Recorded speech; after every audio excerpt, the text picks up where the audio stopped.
കേരളത്തിൽ മുസ്ലിം സമുദായത്തിൻ്റെ താല്പര്യം സംരക്ഷിക്കുന്നത് ആരാണ്? ഇതെന്ത് ചോദ്യമാണ് എന്ന് ചിന്തിക്കുന്നുണ്ടാകും. മുസ്ലിം ലീഗ് എന്ന രാഷ്ട്രീയ പാർട്ടിയുണ്ട്. മുസ്ലിം സമുദായത്തിൻ്റെ താല്പര്യം സംരക്ഷിക്കാൻ വേണ്ടി മാത്രം പ്രവർത്തിക്കുന്ന ആ പാർട്ടി എന്ന് പറയുന്നത് മുസ്ലിം ലീഗ് നേതാക്കളാണ്. എന്നാൽ മുസ്ലിം ലീഗ് നേതാക്കൾ ഉത്തരവാദിത്വപ്പെട്ട സ്ഥാനത്തെത്തിയാൽ മുസ്ലിം സമുദായത്തിൻ്റെ താല്പര്യം സംരക്ഷിക്കാറുണ്ടോ? ഇല്ല എന്ന് വിളിച്ചു പറയും. അതിനേക്കാൾ ഉപരിയായി ഇടതുപക്ഷമാണ് മുസ്ലിം സമുദായത്തിന് താല്പര്യം സംരക്ഷിക്കുന്നവർ എന്നും കൂടി പറയും രണ്ട് നേതാക്കൾ. ആരൊക്കെയാണത്? പാണക്കാട് ഉമർ അലി ശിഹാബ് തങ്ങളും അതോടൊപ്പം തന്നെ പാണക്കാട് റഷീദ് അലി ശിഹാബ് തങ്ങളും. രണ്ടുപേരും വഖഫ് ബോർഡിൻ്റെ ചെയർമാൻമാരായിരുന്നു.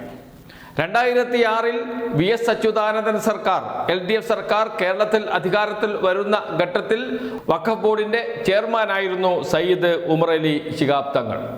2006 LDF സർക്കാർ അധികാരത്തിൽ വരുന്ന ഘട്ടത്തിൽ മുഖ്യമന്ത്രി VS അച്യുതാനന്ദൻ പിരിച്ചുവിട്ടിട്ടില്ല ആ വഖഫ് ബോർഡിനെ.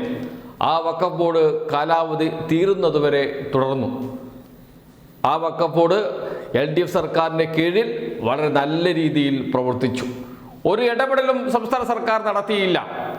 വേണമെങ്കിൽ ചോദിക്കാം ഉമർ അലി ശിഹാബ് തങ്ങളോട്, കോൺഗ്രസ്സുകാർക്കും മുസ്ലിം ലീഗുകാർക്കും അദ്ദേഹത്തെ ഒന്ന് വിളിച്ചു ചോദിക്കാം, എന്തെങ്കിലും ഒരു ഇടപെടൽ നടത്തിയിരുന്നോ VS സർക്കാർ, LDF സർക്കാർ അന്ന് വഖഫിൻ്റെ കാര്യത്തിൽ എന്ന്. അവരുടെ ഒരു ഇൻ്റർവ്യൂ തന്നെ കൊടുക്കാവുന്നതാണ് സോഷ്യൽ മീഡിയയിൽ. ഒരു ഇടപെടൽ നടത്തിയില്ല എന്ന് മാത്രമല്ല, നല്ല രീതിയിൽ വഖഫ് ബോർഡ് മുന്നോട്ട് പോവുകയും കാലാവധി തീരുന്നതുവരെ തുടരുകയും ചെയ്തു. അതുമാത്രമാണോ? 2016 വീണ്ടും LDF സർക്കാർ അധികാരത്തിൽ വന്നു. പിണറായി വിജയൻ മുഖ്യമന്ത്രിയായി. പിണറായി വിജയൻ്റെ ഒന്നാം സർക്കാർ 2019 വരെ UDF നിയമിച്ച വഖഫ് ബോർഡ് തുടർന്നു. എന്ന് വെച്ചാൽ കാലാവധി തീരുന്നതുവരെ. ആരാണ് ചെയർമാൻ? പാണക്കാട് റഷീദ് അലി ശിഹാബ് തങ്ങൾ.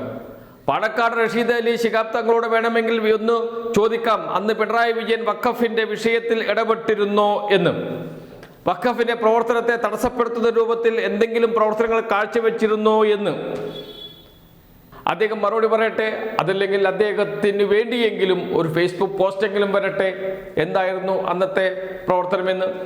മുസ്ലിം ലീഗിൻ്റെ നേതാവാണ്, പാണക്കാട് കുടുംബാംഗമാണ്, UDF നിയമിച്ച വഖഫ് ബോർഡാണ്. ഒരു മാറ്റവും വരുത്തിയില്ല LDF സർക്കാർ, പിണറായി വിജയൻ സർക്കാർ. പക്ഷേ 2026 വന്ന UDF സർക്കാരോ? UDF സർക്കാർ അധികാരത്തിൽ വന്ന് 2 മാസമായതേ ഉള്ളൂ. അപ്പോഴേക്കും കൈവച്ചു വഖഫ് ബോർഡിൽ.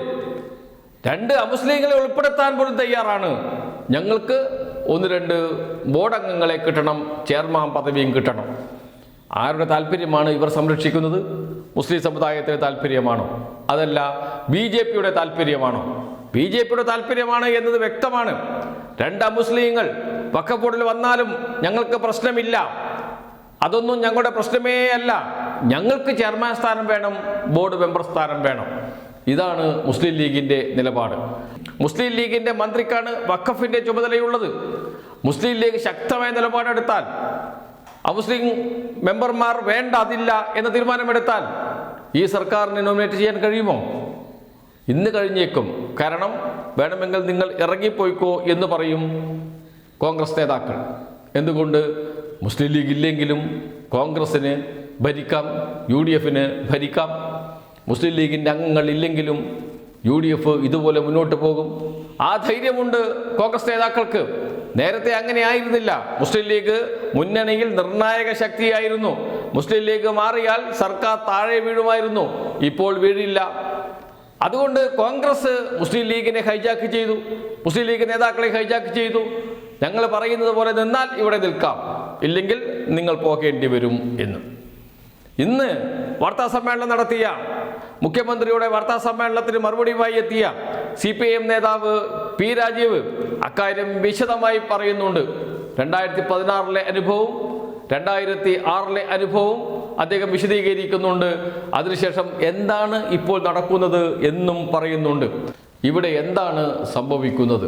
കേരളം ഭരിക്കുന്നത് UDF സർക്കാർ തന്നെയാണോ? ഈ ചോദ്യമാണ് ഇവിടെ ഉയർന്നു വരുന്നത്.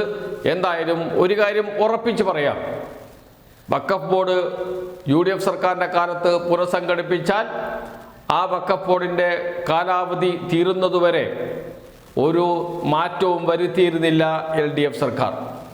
എന്നാൽ UDF സർക്കാർ അധികാരത്തിൽ വന്ന 2 മാസം അത്രയേ ആയുള്ളൂ, അതിനു മുമ്പ് തന്നെ വഖഫിൽ കൈവച്ചു തുടങ്ങി എന്ന്.